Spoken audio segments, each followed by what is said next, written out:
Wisdomers, ketemu kembali di Wednesday Bible Wisdom. Wisdomers, hari ini kita akan belajar tentang keuangan.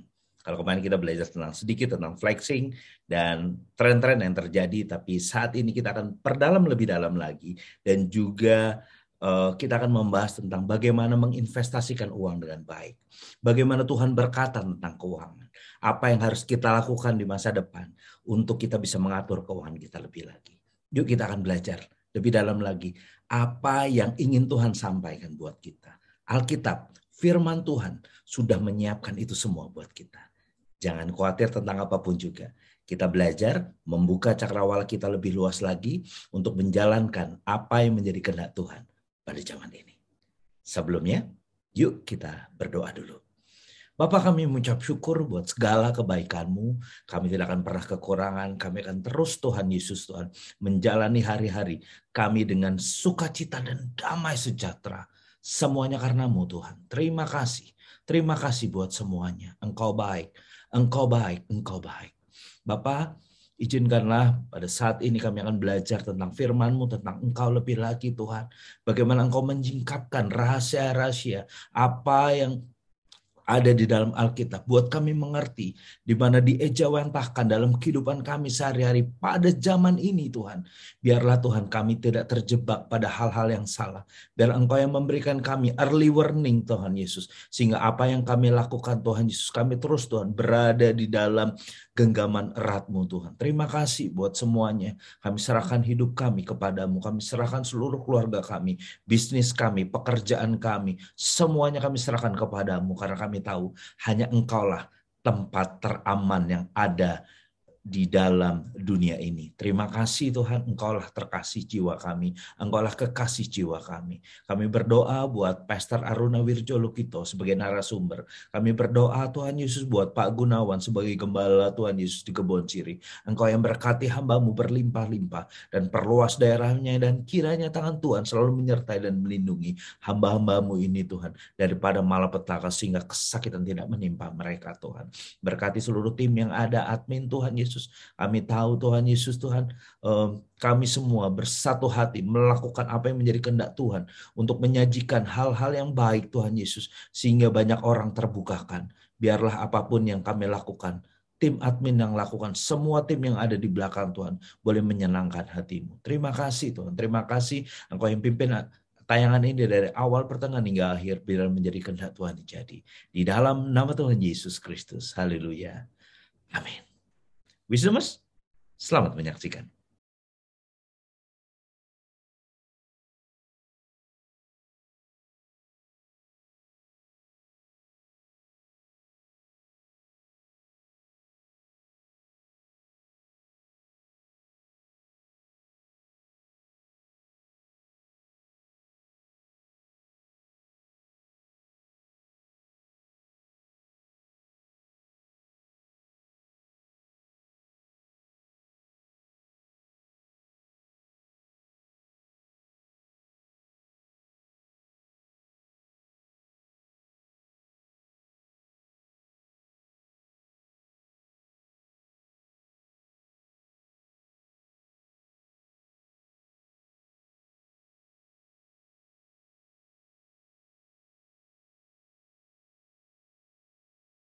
Tapi kita harus sepakat dulu bahwa yang namanya mujizat itu adalah sebuah peristiwa yang tidak sesuai dengan keteraturan prosedur alam semesta.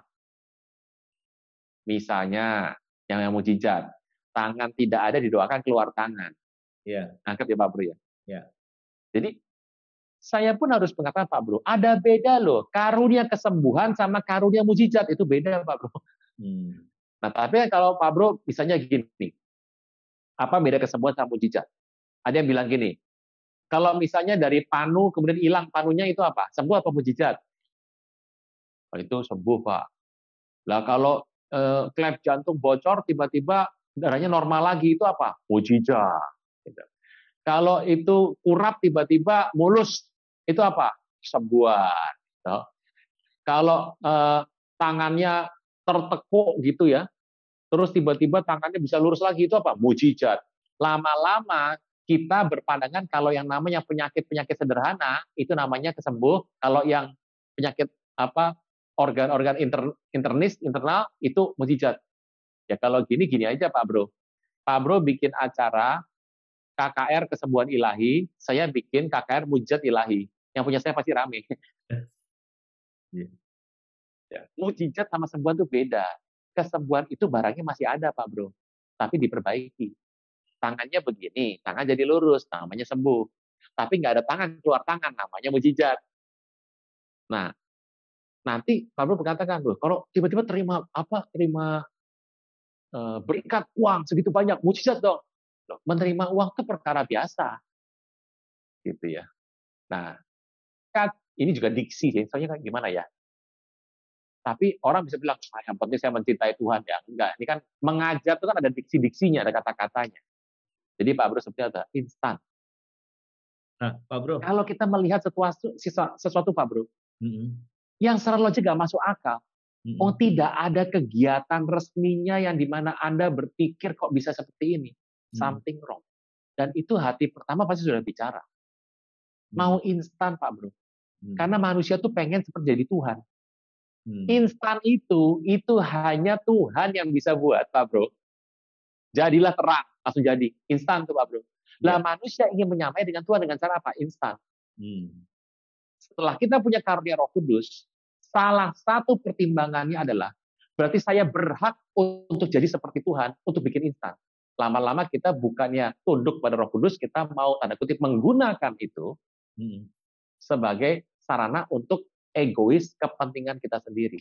Ya berantakan semua Pak Bro. Pak Bro, saya tuh pernah ngobrol sama teman, ini tentang masalah investasi lagi Pak. Teman saya kebetulan bukan satu hobi sama kita, hobi tentang Tuhan Yesus Kristus, bukan. Tapi dia belajar tentang, dia tuh memapping sesuatu sehingga dia bisa melihat pattern yang ada. Waktu Pak Bro pernah ingat yang namanya investasi perkebunan, ada yang dari travel agent gitu-gitu. Ya. Terus dia bilang gitu, Vin, saya tahu ini nggak akan bakal bisa lama, tapi saya bisa ngitung sampai kapan saya akan tetap untung. Kayak Pak Bro tadi bilang kan, kasih dulu napas 6 bulan gitu. Jadi dia jump in di situ dan tiba-tiba dalam waktu 1 tahun dia tarik itu mobil, kan kalau nggak salah itu dia investasi mobil terus perkebunan, dan setelah dia berhitung di waktu yang tepat 1 tahun dia tarik, dia dapat untung sangat bagus dan keluar kejadiannya kita tahu kondisinya katanya sampai yang hancur orang-orang berikutnya ya. Orang berikutnya. Nah Pak Bro, kalau gitu bukannya saya gini ya, apakah itu menjadi juga kayak way solutionnya dari Tuhan bahwa kalau kita melihat dari sudut pandang hikmat marifat ya Pak Bro ya. Jadi kita ya kan bisa aja itu Tuhan pakai itu gitu, tapi kita dikasih timing juga akhirnya kita bisa tarik gitu. Masa Tuhan tega sih? Orang sekarang aja saya cuma makan berubah dari nasi ke singkong misalnya gitu. Masa Tuhan tiba-tiba Tuhan kasih sesuatu, wah ini dari Tuhan, tapi kita harus cermat, cerdik sehingga kita tidak terbelusuk. Nah kalau point of view itu gimana Pak Bro? Ini ada beberapa yang pengalaman kita bisa ambil nih. Satu, dari situ ketahuan kan bahwa yang namanya orang bodoh makanan orang pinter, Pak Bro, itu kan pameo peribahasa yang orang tua kita waktu zaman kita masih kecil. Wah ini zaman Orde Baru ini ya zamannya. Itu selalu bilang sekolah tuh yang benar, yang namanya pinter itu nggak dimakan. Kamu kalau bodoh dimakan sama orang pinter, Pak Bro. Itu yang disebut dengan nama orang-orang yang berpengetahuan, Pak Bro. Itu selalu menang selangkah. Makanya orang Yahudi itu nggak ada yang nggak sekolah. Kalau dia tahu tetangganya nggak sekolah, mereka urunan untuk kasih uang supaya bisa sekolah anak itu. Sekolah tuh penting banget buat mereka. Tapi ada yang, saya nggak bisa sekolah nih, saya masuk usaha bisnis. Itu jatuh bangunnya dimakan, Pak Bro. Selalu. Makanya kenapa orang-orang yang tanda kutip dia diberkati dengan keuangan yang kaya, selalu menomorsatukan, kan dia nggak percaya Tuhan Yesus kan, menomorsatukannya bukan Tuhan tapi pendidikan. Jadi dengan mapping begitu, itu dia bisa tahu bahwa kapan saya akan nanti ngambil gak rugi. Pak Bro ada ilmunya. Di waktu dulu, saya tuh pernah mengajar, ini pelajaran kampus ini Pak Bro. Ya. Ada sebuah penelitian besar di muka bumi ini, dengan sebuah rumus, orang tuh bisa memprediksi kapan sebuah perusahaan bisa bangkrut. Hanya dengan menggunakan angka-angka laporan keuangan. Tokoh itu bernama Edward Altman. Ya. Tahun 68. Kemudian dia bersama dengan temannya di tahun 86, juniornya, yang namanya adalah Olson, dia membuat lagi yang namanya rumus. Itu rumus terkenalnya bukan main, Pak Bro. Kalau Pak Bro masuk ketemu orang-orang di sekuler, Pak Bro nyebut namanya aja Z-score. Orang kalian Pak Bro, orang keren nih. Padahal cuma nyebut itu doang Pak Bro. Itu Z-score atau Z-score. Anda yang tahu pasti ngerti. Edward E. Altman. Saya belajar ini lama Pak Bro. Ternyata sebuah peristiwa bisnis itu bisa dihitung Pak Bro. Ini kapan bangkrutnya?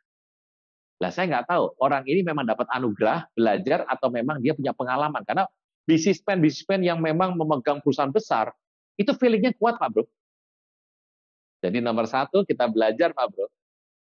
Salomo itu cerita bahwa Amsal menuliskan, hikmat itu lebih berharga daripada kekayaan besar. Dikasih orang itu lebih baik. Apa sih artinya? Nomor satu adalah harus berhikmat. Tetapi yang nomor dua, Kristen nggak boleh cuma itu Pak Bro. Cerdik dan tulus. Nah ini. Loh, saya harus cerita kalau Anda ikut yang namanya adalah skema Ponzi. Ya. Itu kan skema Ponzi Pak Bro. Ya. Bandarnya minta si A bergabung setor 5 juta. Nanti akan dapat pengembalian kalau si A membawa si B. Setoran si B dibuat bayar si A. Si B harus nyari orang berikutnya. Si B bawa si C. Setoran si C bayar A sama B. Setorannya C akan keluar kalau C bawa si D. Kalau D nanti nyetor, itu berarti buat si A, si B, si C. Lah kalau dalam sebuah populasi cuma ada 10 orang, yang paling boncos, yang terakhir Pak Bro. Itu namanya dilarang. Kenapa? Nggak sesuai etika Kristen. Kenapa? Karena itu kita makan keringat orang, minum darah orang itu namanya. Merugikan orang. Orang bilang gini, saya ikut yang pertama aja jadi si A kan. Nyetor, begitu saya bawa B, B setor, saya dapat pengembalian. Ya terserahnya si B, pinter-pinter dia untuk cari si C kan gitu. Ya. Nah, itu namanya skema Ponzi Pak Bro. Itu nggak diperbolehkan. Karena Kristen ini nggak cuma yang namanya pinter, tapi harus jadi orang yang beretika, berintegritas. Nggak boleh mengorbankan. Nomor satu, perhatikan. Yang suka instan-instan, makanya sekarang ada lagi yang tipuannya kenceng Pak Bro. Ikut bisnis dia, itu cuma dikasih bunganya sesuai bunga yang ada dari bank nambah sedikit. Orang kan tertipu, ini pasti bener nih. Gitu ya. Selalu tanya, pengembaliannya apa? Untungnya apa? Sesuatu yang melampaui takaran normal, instan harus diwaspadai. Kedua, periksa seluruh bisnis itu. Apakah akan merugikan sebagian atau orang-orang tertentu? Kita nggak boleh, Pak Bro, dapat keuntungan at the expense of others, dengan mengorbankan orang lain. Itu secara moral nggak bisa masuk itu. Nah, dunia ini kan gitu. Supaya Pak Bro untung kalau Pak Bro merugikan si A. Si A untung kalau merugikan si B. Terus saja. Yang paling kasihan siapa? Ya orang-orang yang nanti akan di belakang-belakang itu. Jadi, itu bisa nggak? Itu menguntungkan. Itu memang hikmat pengetahuan, Pak Bro. Cuma pertanyaannya, andai kata itu terjadi dalam komunitas orang percaya. Nah, kalau itu kan umum ya, Pak Bro ya. Betul. Kalau orang Yahudi kan pikirnya gini, sesama saudara saya nggak makan, tapi di luar saya makan. Jangan bandel di dalam kolam adalah sendiri. Di gereja kadang-kadang, iya betul, dia nggak kolam sendiri. Yang lebih gawat sekarang adalah sesama orang percaya bawa begitu, saling mengorbankan itu Pak Bro, nggak bener. Jadi dua tadi adalah etikanya masuk apa enggak, bukan cuma instan, etikanya masuk apa tidak. Yang ketiga paling gampang, begitu dapat dana itu, kecenderungan berdosanya tinggi. Waspadai Pak Bro. Oke. Ada uang besar masuk, kok tambah runyam ya kehidupan ya. Rumah tangga makin kacau balau ya. Kenapa ya? Itu uangnya uang berbahaya. Pernah ada khotbah uang darah, Pak Bro? Penggemar uang darah? Kayaknya saya tahu di mana Di khotbahnya. mana, Pak Bro? Di channelnya Pak Bro. Pecinta uang Hati-hati darah. uang darah. Yeah. Pecinta uang darah, hati-hati. Nah, orang tuh nggak berpikir uang tuh punya spirit. Uang tuh ada spiritnya, Pak Bro. Jangan kaget, gara uang 2.000 orang saling tikam loh, Pak Bro. Warisan nggak seberapa, bisa pecah hubungan keluarga, Pak Bro. Kenapa? Uang ada spiritnya. The spirit of anger. Ini entah kenapa kalau sudah sampai keuangan tuh ini bahaya. Saya mau tanyain ke Pak Bro. Karena kan ada satu ayat yang bilang bahwa cinta uang kan Pak Bro, akar kejahatan. Bukan uangnya ya, cinta akan uang, akar segala kejahatan. Jadi kita punya rasa lebih mengasihi atau mencintai terhadap uang dibandingkan yang lain, bahkan Tuhan, kira-kira begitu. Sehingga akhirnya bisa nero kan Pak Bro, keluar dari etika Ya, dari Pak Bro. Keluar dari etika ya. Ya, tapi Pak Bro, Tuhan kan juga tahu kebutuhan kita.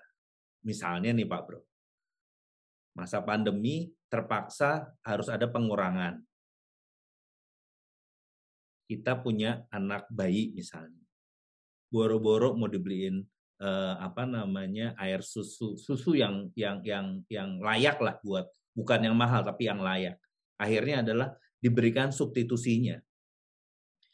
Terus tiba-tiba ada sebuah tawaran Pak yang masuk ke dia.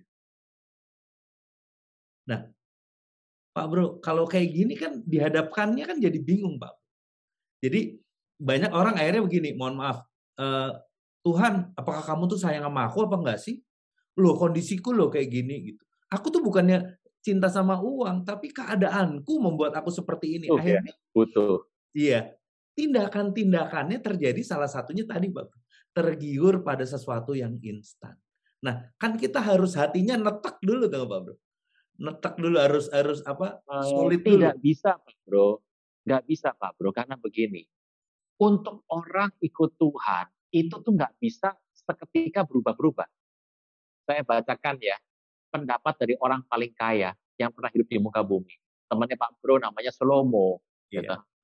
Ini istrinya banyak Pak Bro. Yang sudah nggak ada. Dia kalau lewat yang pakai perak semuanya nyingkir Pak Bro, malu sama dia. Iya. Salomo dalam Amsal berkata, belajarlah kepada semut. Nah, ya. Paling kecil Pak Bro, paling kecil. Mengumpulkan makanannya. Untuk apa? Nanti musim dingin. Sekarang pertanyaannya gampang aja. Udah mepet seperti ini. Saya mau tanya, tabungan kemana? Nah, ini jangan dibilang sebagai nanti saya mempersalahkan orang. Tidak, saya cuma kasih pendapat. Ya kalau sudah terlanjur ya Anda tinggal minta sama Tuhan, kita akan perbaiki. Saya cuma tanya, kan ada tabungan. Loh, saya nggak bisa nabung, saya belum ini. Lah sekarang saya mau tanya, lah kalau belum bisa nabung, bukankah kita berkata, kita pernah membahas soal pernikahan, pacaran, kapan tuh Pak Bro ya? Tahun lalu juga ya? Lalu Pak Bro. Tahun lalu. Periksa apa pasangan ya? Iya. Kita berkata dalam Amsal lagi. Ya toh.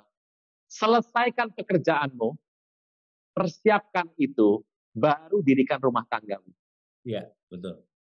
Yang ngomong Salomo, Pak Bro, bukan saya. Di Alkitab ada. Nah, terus itu ayat itu kasih bunyi ayat itu memberikan kita apa? Dampak apa sama kita? Ya saya nggak pernah baca tuh Pak, lah ya salahnya. Makanya atau dibaca di apa yang dibaca? Dicermati satu persatu. Belajar sama semut yang mengumpulkan makanan pada musim panas, sehingga pada musim dingin dia nggak kekurangan. Jadi gini Pak Bro, musim dingin tuh pasti datang. Pasti datang. Nggak datang musim dingin, pasti datang. Oleh karena itu hati-hati Pak Bro. Nah, jadi kalau ditanya ini bagaimana? Ya mundur lagi ke belakang. Bagaimana pengaturan kelola rumah tangga, keuangannya? Bisa jalan apa tidak dengan begini? Nah itu yang harus dipertanyakan. Makanya daripada kita membahas isu-isu yang notabene nggak ada hubungannya sama direct impact terhadap akhir zaman, wong koper aja belum dibereskan, ransel juga masih bergelantungan kok. Lebih baik kita mengisi dengan ini semua. Terutama untuk apa? Jiwa-jiwa. Nah kalau sudah ikut yang model begini, ya uang teman pasti dimakan. Udah dia terikat, dia utang, dia mulai bohong toh, minjem sama orang lain. Akibatnya apa? Masalah hidupnya itu ditularkan kepada banyak orang. Orang lain juga kena. Saya nggak ada dana nih, tolong dong pinjemin. Dan temannya berbagai minjemin, nggak kembali juga. Akibatnya sama Kristen tuh muncul antar kecurigaan. Yang dibangun bukan kasih, persaudaraan, kelemah lembutan, apa yang baik, apa yang sudah dengar, mulia, yang kudus. Malah urusan-urusan yang sebetulnya tidak boleh ada lagi di rumah Tuhan. Karena apa? Gegabah, abai. Dan itu adalah dosa. Kenapa? Masalah maunya instan selesainya. Dan etikanya nggak jelas. Pak Bro, di Alkitab ini Amsal, bicara keuangan luar biasa banyak. Jadi jangan bilang sekarang problem. Saya tuh nggak pernah kalau ada problem A, saya sorotin A tuh nggak mau, Pak Bro. Saya selalu tanya, kenapa bisa begitu? Itu yang repot tuh, Pak Bro. Dia harus tahu bagaimana jalan cerita seperti ini. Ya kalau cuma ada masalah minta diselesaikan. Wah itu ngomong sama Tuhan saja, Pak Bro. Nah, Pak Bro. Ya. Pak Bro kan kemarin khotbah tentang providence, God's caring provision daripada anak-anaknya. Artinya Tuhan hanya providensia. Ya, providensia. Tuhan tahu kondisinya anak-anak di masa depan. Bahkan Pak Bro cerita bahwa sebelum kejadian itu terjadi sudah disiapkan. Yunus sebelum jatuh ke dalam laut itu sudah disiapkan ikan paus. Nah kalau kayak gitu gimana Pak Bro? Kan akhirnya kalau misalnya tadi cerita si bapak tadi yang akhirnya di PHK segala macam dan terus akhirnya nggak punya uang dan dia tergiur akan itu, bisa aja kan Pak Bro? Akhirnya dibilang ya ini kan Tuhan, ini Tuhan sudah sediakan. Sak-deksaknya tiba-tiba muncul, ini kan Tuhan gitu. Nah kalau kayak gitu gimana Pak Bro? Sak-deksaknya tuh artinya tiba-tiba ya, kalian nggak ngerti. Ya, itu bahasa gini, Jerman, Pak Bro. Jerman ya. Gini Pak Bro. Saya itu bicara tanggal 27 Maret hari Minggu tuh khotbah ya. Iya, khotbah Minggu Pak Bro. Di channel sebelah. Saya bicara mengenai Tuhan yang providensia. Itu materinya saya dapatkan di tahun 2004, Pak Bro. Wow. Materi itu. Dan sampai sekarang masih diberkat di banyak tempat. Saya bersyukur. Bukan saya yang dapatkan, itu gabungan dari beberapa masukan hamba Tuhan dan pemahaman. Jadi nggak melulu bahwa itu saya dapat, Pak Bro. Jadi yang saya mau cerita adalah dalam berita tersebut, Tuhan itu mampu melihat ke depan. Bahkan dia tahu bahwa Pak Bro Vino ini 5 hari lagi bakal ngadepin masalah apa. Bulan depan ngadepin masalah apa, Tuhan sudah lihat. Kita belum lihat, kita belum sadar, Tuhan sudah lihat. Dan Tuhan tidak berpaku tangan bahwa pada saat Pak Bro sedang berjalan ke arah sana, 3 minggu ke depan, Tuhan sudah siapkan sebuah jawaban. Anggaplah ini jawabannya. Ini diserahkan, ditaruh di tempat yang Pak Bro nggak pernah lihat, ditaruh. Ini jawaban dari masalah Pak Bro. Bersama dengan Pak Bro, jalan itu nempel dengan Pak Bro, tapi Pak Bro nggak bisa lihat. Begitu 3 minggu lagi ada masalah muncul, jawabannya sebenarnya ada di samping Pak Bro. Itu yang disari khotbahnya begitu. Pertanyaannya.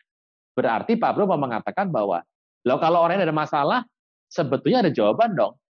Ya. Tuhan juga siapkan jawaban kok. So jangan takut, jangan khawatir kan. Ya. Tapi kan Pak Bro harus ingat Pak Bro. Klausul kisah ini kan di paling akhir khotbah saya cerita. Hanya untuk mereka yang mengasihi dia. Nah, artinya apa sih? Pada saat seseorang itu gegabah dalam hidupnya, abai dalam hidupnya, Bapak Ibu, listener sekalian, Pak Bro, Alkitab mengajar kita untuk selalu preparasi, persiapan dalam musim dingin. Tapi nggak ada iman dong. Oh, beda. Bukankah Tuhan berkata untuk supaya murid-murid membawa perbekalan? 2 pedang. Jangan lupa ya. Why? Kita ini harus bersiap. Alkitab juga mencatat orang bijak melihat kepada kesudahannya. Jadi bukan engke kumaha engke sama engke kumaha gitu. Ada yang kumaha engke. Nah, Gimana nanti? Salah. Kita berkata orang bijak melihat kesudahannya, memperhatikan kesudahannya. Berarti nanti bagaimana? Bukan bagaimana nanti. Gitu. Jadi kalau dilihat orang ini bilang begini, ya kalau sudah salah memang kita akan perbaiki, sama-sama diperbaiki. Tetapi ingat, orang gegabah, orang seperti ini Pak Bro, yang nggak pernah ngitung, itu problem. Saya berikan sebuah contoh. Pak Bro, bahas begini yang paling asik adalah membahas persepuluhan. Ya dong, ya toh. Yang orang gereja senang, yang jemaat juga happy. Kalau nggak happy mah aneh. Tuhan suruh kok nggak happy, ya toh. Ada yang bilang, Pak, PL nggak usah dibahas-bahas, kita sudah PB sekarang. Ya, kalau Anda mengatakan bahwa yang namanya persepuluhan itu adanya cuma di PL, berarti Anda mau bilang sama kita semua, Matius itu adalah kitab di PL. Loh, di PB ada kok, Matius 23 itu kan kitab PB. Gini Pak Bro. Orang sering berkata bahwa persepuluhan itu ngitungnya gimana. Persepuluhan itu kan untuk yang orang itu kalau ada berkas, kan gitu. Ada yang bagaimana ngitungnya, itu kan harus diberikan kepada orang miskin. Persepuluhan itu udah pilihan lama, nggak perlu gitu. Ada yang bilang harus segala macam. Pak Bro, kita kembali ke masalah Ukraina Rusia. Wih, ini panjang cerita ini kapan ya? Kemarin ya. Iya. Kalau ada masalah persepuluhan, ada masalah Rusia Ukraina, ada masalah chip, ada masalah vaksin, ada masalah pandemi, ya jangan dibahas itunya. Yang tampak dengan mata itu tuh bisa menipu Pak Bro. Lihat di belakangnya, selalu ada berkat besar. Itu yang saya ajarkan dan saya gunakan sampai hari ini kepada orang-orang yang dekat kepada saya untuk saya ceritakan. Pak Bro, kata persepuluhan, ribut kan? Itu salah, tidak lah, itu nanti dimakan sama hamba Tuhan. Ya tidak, ini kamu udah kasih aja, jangan cerewet, ribut. Ada yang salah di sana. Apakah Tuhan mengajar orang Israel persepuluhan untuk apa? Pak Bro, Tuhan suruh orang Israel persepuluhan. Bawa, berikan kepada imam, makan bersama. Aneh toh? Bawa persepuluhan ulangan 14. Dibawa, diserahkan pada imam. Nggak pulang dia. Dibelikan makanan, minuman, pesta sama-sama. Lah buat apa persepuluhan? Pak Bro, waktu TKSD ya. Nanti masing-masing membawa makanan sendiri, kita ketemu di sekolah. Ya toh? Pak Bro bawa teh botol sama biskuit. Nyampe di sekolah, terus duduk di meja, terus makan sama-sama temen. Saya dari kecil mikir gini, ngerti gini, makan aja di rumah, ngapain makan rame-rame? Kecuali kalau saya bisa makan punya teman saya, kan enggak kan? Enggak. Oh, bawa sendiri, makan sendiri, ngapain rame-rame? Tuhan maunya begitu. Jadi pertanyaan gini, terus buat apa ngasih persepuluhan? Wong ending juga makan sama-sama kok. Pak Bro, satu prinsip utama kenapa Tuhan bilang sama Israel suruh persepuluhan, supaya mereka belajar mikir. Mikir. Ini lahan, kalau ini tahun depan harus persepuluhan, harus menghasilkan kan? Kalau sampai ini nggak tumbuh gimana? Itu kambing, bayangkan, Paskah harus bawa kambing domba umur setahun dombanya. Nah sekarang saya mau tanya, kalau pas hari Paskah itu tidak ada kambing domba berumur setahun bagaimana? Adanya 2 tahun atau 3 bulan, mati nggak? Mati kan? Tuhan tuh kalau ngasih begitu, jangan lihat itu ya Pak Bro. Israel, orang Yahudi, belajar mikir, ngitung Pak Bro, dihitung Pak Bro. 10% itu nggak cuma barangnya dia hitung, tapi juga bagaimana mengadakan barangnya. Orang Yahudi biasa untuk ngitung, mikir, apa siapnya? Preparation. Hidup terbiasa untuk preparasi.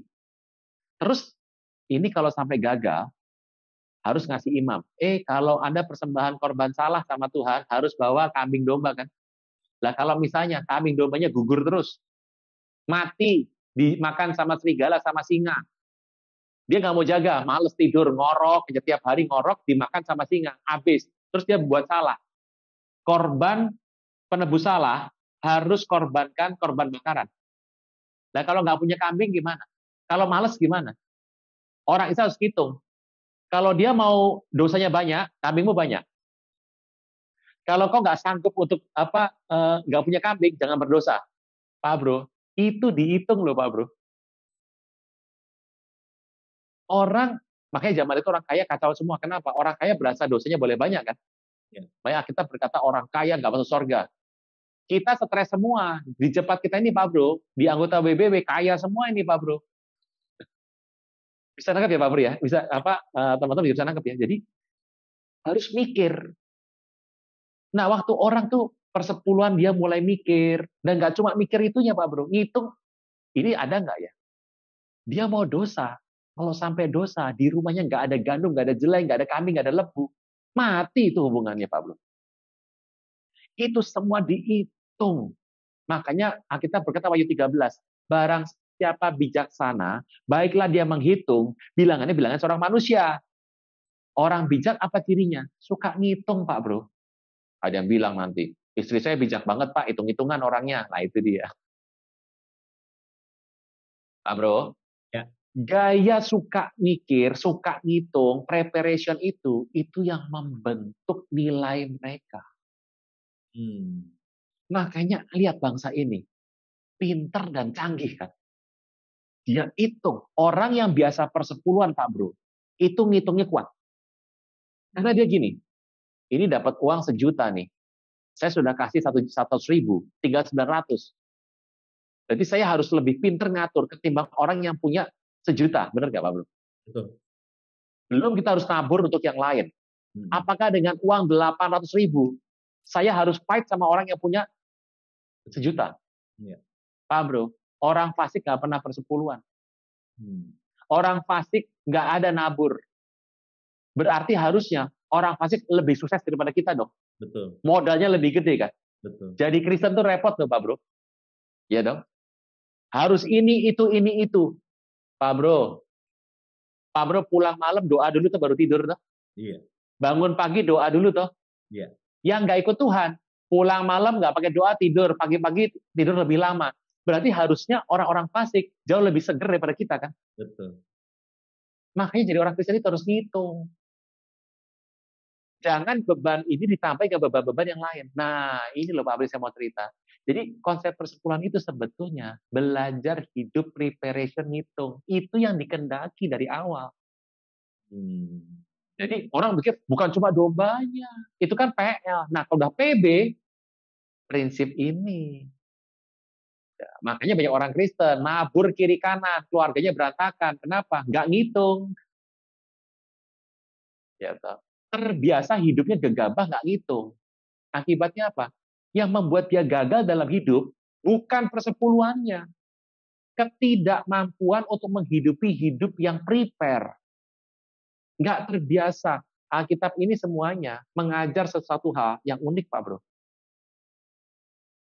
Nah, kira-kira gitulah, Pak Bro. Jadi, kalau mau berhasil, Pak Bro, ya ngitung. Oh, nabung, enggak. Gimana, entar aja lah, gimana jalan duluan. Nah, yang begini, gegabah begini, satu hari, pasti ada jadi masalah. Nah, kejebak sama yang suka flexing, ya kelar, Pak Bro. Makanya preparation today, eternity tomorrow ya, Pak Bro. Itu tagline-nya dari channel saya sebelah, Pak Bro. Persiapan hari ini untuk kekalahan masa depan. Yes, betul sekali, Pak. Nah, artinya Pak Bro, Tuhan tuh mau ngajar kita, tidak boleh bodoh ya Pak Bro ya. Semua ada hitungannya ya Pak Bro ya. Jadi, untuk mendapatkan sebuah kepercayaan ya kita harus juga diimbangi dengan pengetahuan dasar yang kokoh juga. Kalau enggak ya akhirnya nanti seperti sekam ditiup angin ya Pak Bro ya. Tuhan Yesus selama di muka bumi profesinya apa? Rabi, Pak Bro. Kenapa nggak yang lain? Peternak, kan lebih cocok adalah nelayan dong, cari ikan dong, jiwa-jiwa dong, paling pas itu. Atau misalnya kerja di sebuah kerajaan. Kenapa jadi rabi? Rabi adalah seorang pembelajar.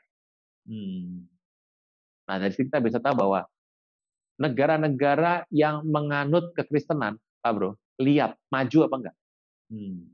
Maju, karena mereka tuh sekolah tuh wajib. Nah, tapi Kristen-Kristen yang sekarang adalah, ikut Kristen, kaya. Wah ya susah. Nilainya sudah beda, nilainya beda. Iya.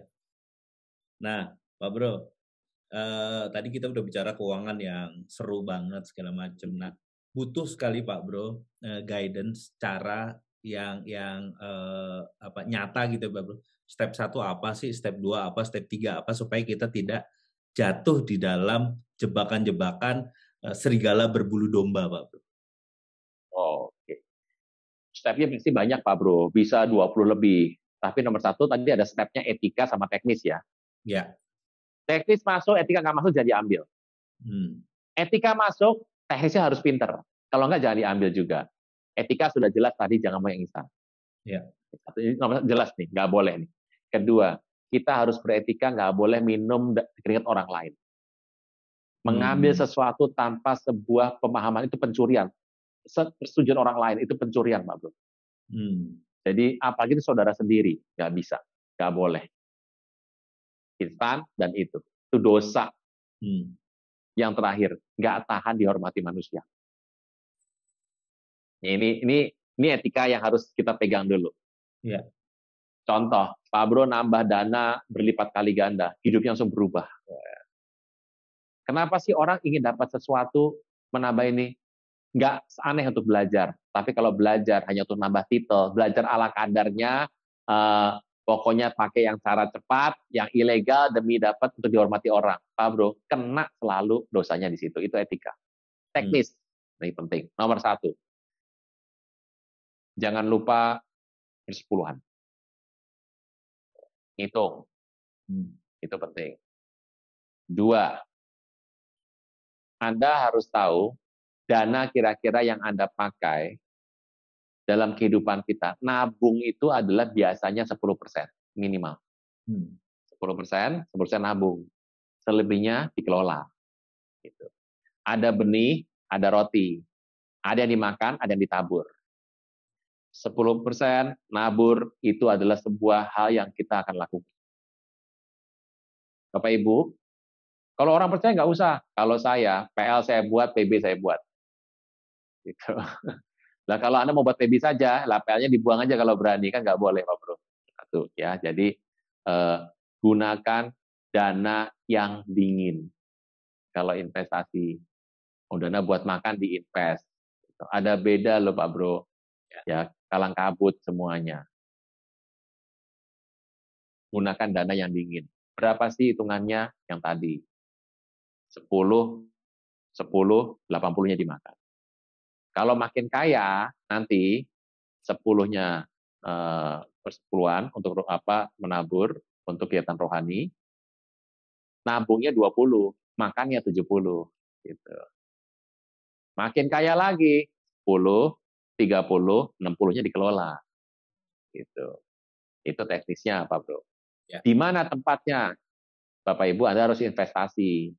Tempat yang paling aman tentu saja adalah kita bilang ya, makanya kan gaya lama, emas. Tapi zaman sekarang emas mungkin popularitasnya sudah menurun. Walaupun masih menguntungkan, Pak Bro.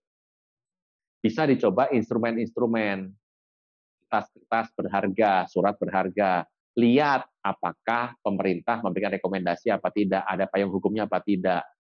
Coba dicek perusahaannya. Bila perlu, kalau saya cek rekrutmennya. Gitu. Iya, Pak Bro. Ya? Loh, namanya juga duit untuk diinvestasi. Iya. Hidup berjaga-jaga kok. Iya. Harus dicek, gitu ya. Pengembaliannya bagaimana? Aturan mainnya bagaimana? Gitu ya. Saya tuh banyak kali ditawari orang untuk investasi. Dalam hati begini, kenapa saya nggak main sendiri aja? Kenapa saya harus serahkan uang saya kepada orang lain untuk diputer? Iya. Gitu ya. Kecuali memang yang sudah normal tradisional, Pak Bro. Iya. Gitu. Jadi lakukan yang itu. Dananya berapa? Kalau masih baru jangan terlalu besar. Harus dibagi ke banyak tempat. Ini orang tahu yang namanya diversifikasi. Jangan terlalu percaya sama yang namanya digital. Kecuali Anda tahu software-nya bagaimana aturan mainnya. Semua yang kita nggak pernah tahu, yang agak gelap dan tidak mau diceritakan, selalu ada tempat berbahaya di situ. Jebakan Batman. Harus buka-bukaan. Jebakan Batman, sama Robin, sama Catwoman, semua ada di situ. Penguin juga ada, gitu ya. Iya. Semuanya lengkap jebakannya. Hati-hati sekali. Iya. Gitu. Nah, Pak Bro, jadi kita beli saham apa, Pak Bro? Oh, ya ini kan nggak bisa lama. Ini kondisi lagi begini. Tentu saja yang namanya tambang bagus semua, Pak Bro. Lagi naik daun. Indonesia dalam kondisi sekarang mata dunia lagi melihat begini. Tambang lagi bagus. Salah satunya, masih ingat tidak? Program pengungkapan sukarela, harta. Teks Amnesty Jilid 2. Ya. Itu kan, tapi itu bukan Teks Jilid 2, namanya adalah program pengungkapan sukarela. Itu kalau kita punya dana harta yang belum dilaporkan, kita laporkan, Pak Bro, kan pemerintah Indonesia nih. Itu dikatakan uangnya tolong diinvestasi di dalam usaha-usaha yang terkait dengan energi terbarukan. Nah, berarti kan ke depan usaha-usaha ini akan maju. Ya itu boleh jadi sebuah alternatif loh ya. Tapi ingat, disclaimer dari para pemirsa harus on. Disclaimer. Ya dong. Ya, sesuai Anda punya keyakinan ya, saya nggak ngarahkan nih, itu bagus. Tapi namanya juga naik turun ya Pak Bro. Kalau nafas Anda pendek jangan masuk. Udah yang kerja biasa aja, yang rajin sudah. Kayak instrumen yang lama, yang tradisional kayak emas lah gitu, perhiasan. Tapi jaga-jaga nyimpennya bener gitu. Kalau nafasnya pendek sama panjang kan beda Pak Bro. Pak Bro, ini kapan itu kan Bro Jeffrey juga mau ngajarin kita, Pak Bro juga mau sharing sesuatu dengan keuangan, memberikan pelajaran-pelajaran. Kapan dong Pak Bro kita buat Pak Bro? WBW Pak Bro. Doanya harus kenceng Pak Bro, kan nggak gampang. Karena menurut saya sangat baik apabila hal-hal seperti ini diajarkan oleh anak-anak Tuhan yang yang takut akan Tuhan, sehingga waktu mengajarkannya kisi-kisinya udah benar-benar on track sama Tuhan gitu Pak Bro. Tentu saja, tapi ada risikonya Pak Bro. Namanya kan juga investasi, bisa plus bisa minus.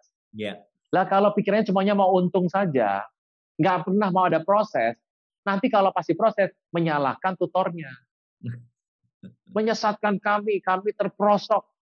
Ya susah kalau kita mau belajar nyetir maunya jalan lurus terus, nggak pernah parkir, nggak pernah mundur, ya berat. Ini kehidupan bisnis, jadi Anda harus tahu resikonya. Semua ada tercatat, semuanya kita bisa lakukan.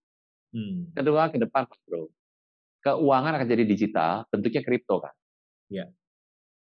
Ada yang nolak, tapi bagaimana kalau sedunia semuanya pakai? Kayak kita pakai Zoom sekarang, ada yang nolak Zoom, ya nggak ada acara ibadah lagi kan gitu. Iya betul. Jadi kita harus beradaptasi, fleksibel, tetapi ingat, pegang prinsip-prinsip firman Tuhan.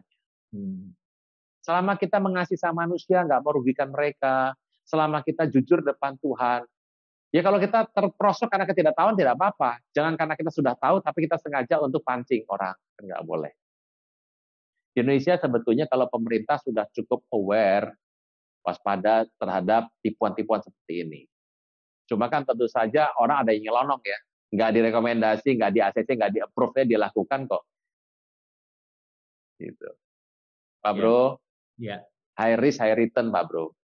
Kalau berani nawarinnya tinggi, udah pasti risiko tinggi. Itu prinsip dalam bisnis. Nggak mungkin akan meleset. Mainnya ujung tanduk terus ya Pak Bro? Ujung tanduk itu cuma gini, besar, kecil, hidup, mati kan gitu aja. Kalau nggak hidup ya mati, udah gitu.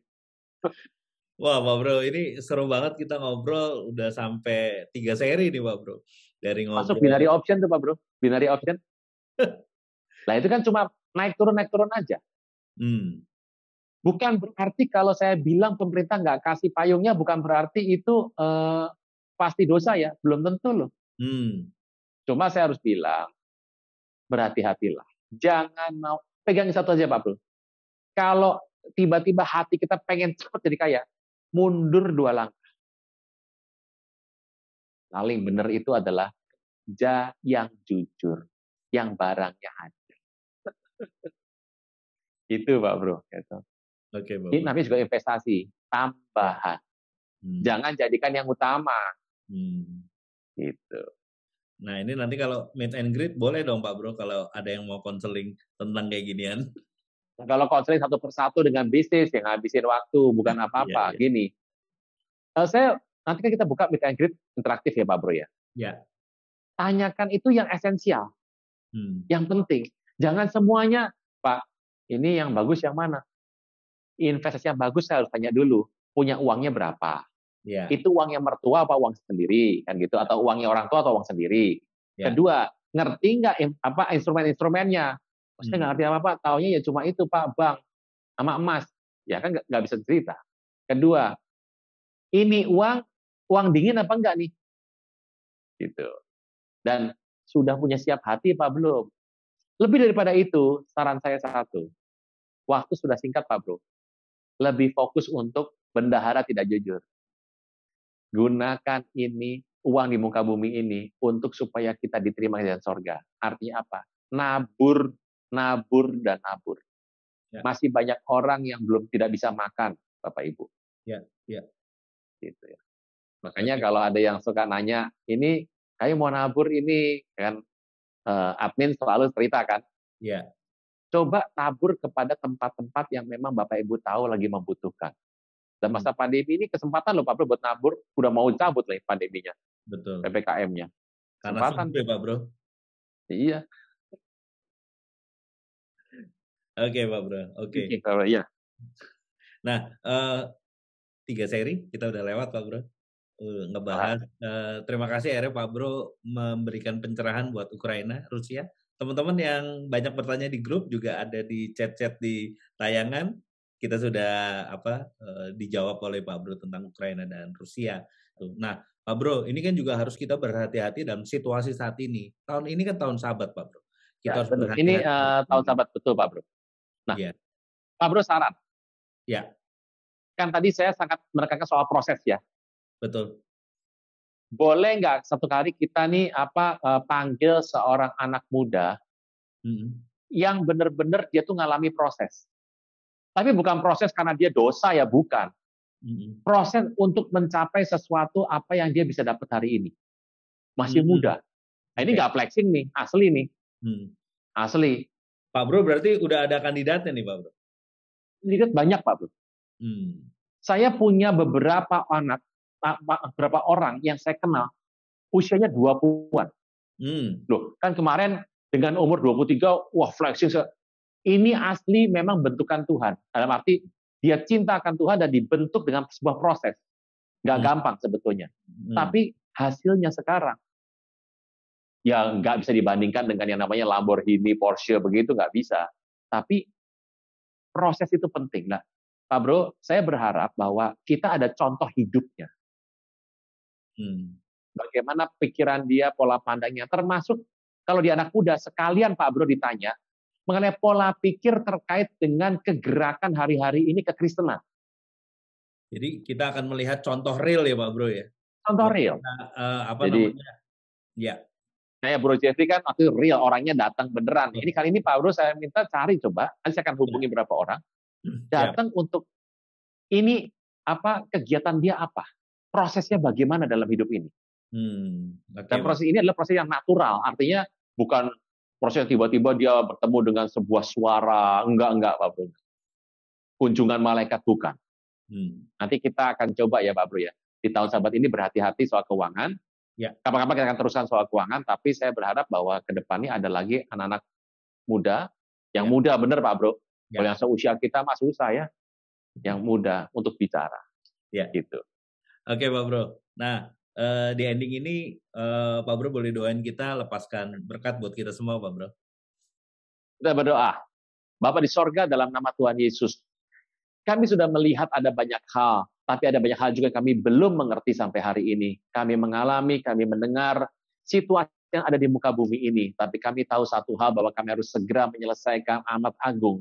Karena itulah yang menjadi panggilan dalam kehidupan kami. Memberkati berlimpah-limpah Tuhan untuk setiap para pemirsa, para member WBW, juga yang akan menonton siaran tundanya. Tuhan, hari ini anak-anak-Mu berikan anugerah tuntunan.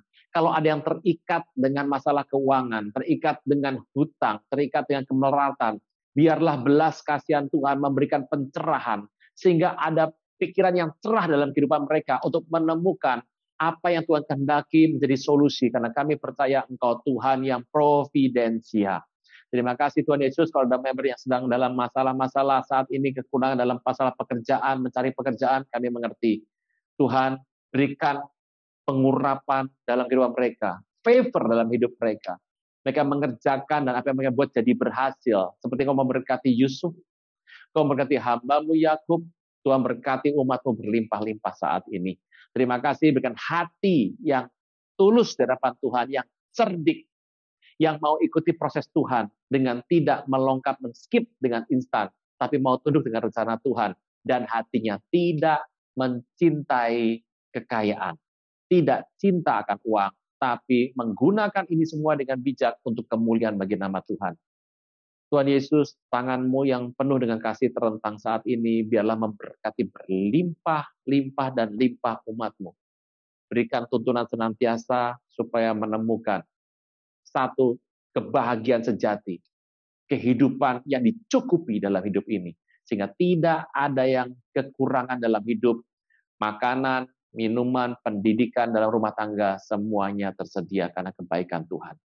Biarlah roh jiwa tubuh kami semakin sehat untuk melayani Tuhan. Di dalam nama Tuhan Yesus, yang percaya boleh berkata, amin. Amin. Terima kasih Itu Pak Bro ya. Sampai ketemu, nanti kapan-kapan kita atur lagi. Iya. Nanti kalau saya udah dapat kandidatnya, saya share sama Pak Bro ya.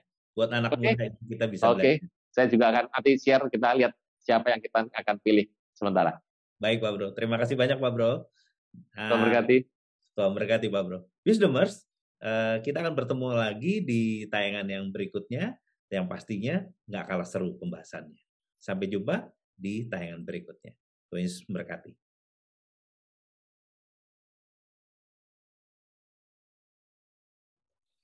Saudara-saudariku yang terkasih, hanya Yesus yang sanggup melepaskan Anda dari segala kesalahan dan dosa. Selalu ada waktu bagi Dia, tetapi tidak selalu ada waktu bagi Anda. Mari ucapkan doa berikut dengan yakin. Tuhan Yesus, ampuni segala kesalahanku dan segala dosaku. Saat ini, dengan sadar dan rela, aku mengundang Engkau sebagai Tuhan, Raja, dan Juru Selamat hidupku. Terima kasih Tuhan Yesus untuk namaku telah dicatat di dalam kitab kehidupan. Amin. Terima kasih Anda telah mengikuti Wednesday Bible Wisdom pada hari ini. Kami mengajak Anda untuk berdoa, menyembah Tuhan, dan mendengar pesan firman Tuhan dalam acara Cool Menyembah via Zoom setiap hari Senin sampai Sabtu pukul 5 pagi. Kecuali hari libur nasional, Cool Menyembah akan diliburkan. Berikut adalah informasi meeting ID dan passcode Zoom. Ibadah minggu tetap dapat Anda ikuti secara online melalui YouTube channel GB Kebon Sirih. Untuk ibadah online minggu ini, pada hari Minggu tanggal 10 April 2022, ibadah akan dimulai pukul 6 pagi. Pesan firman Tuhan akan disampaikan oleh Pastor Yudit Halim. Ibadah dapat dilihat setiap saat setelah waktu penayangan. Kami kembali mengajak Anda mengikuti GB Kebon Sirih Wednesday Bible Wisdom melalui YouTube channel GB Kebon Sirih pada hari Rabu tanggal 13 April 2022 pukul 6 pagi bersama Aruna Wiryolukito dan host Vino Pramudito. Acara ini dapat dilihat setiap saat setelah waktu penayangan. Persembahan umum, syukur, dan persepuluhan dapat Anda berikan melalui QR Code berikut ini. Scan QR Code yang tertera di layar, dan langkah selanjutnya dapat mengikuti proses yang tertera di aplikasi e-payment Anda. Persembahan melalui QR Code tidak dipungut biaya apapun. Persembahan umum, persepuluhan, diakonia dapat Anda transfer ke nomor rekening berikut ini.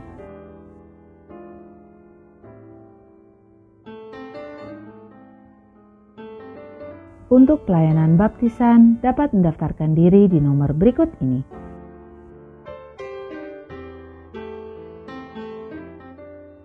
Demikianlah News Flash hari ini. Tuhan Yesus memberkati.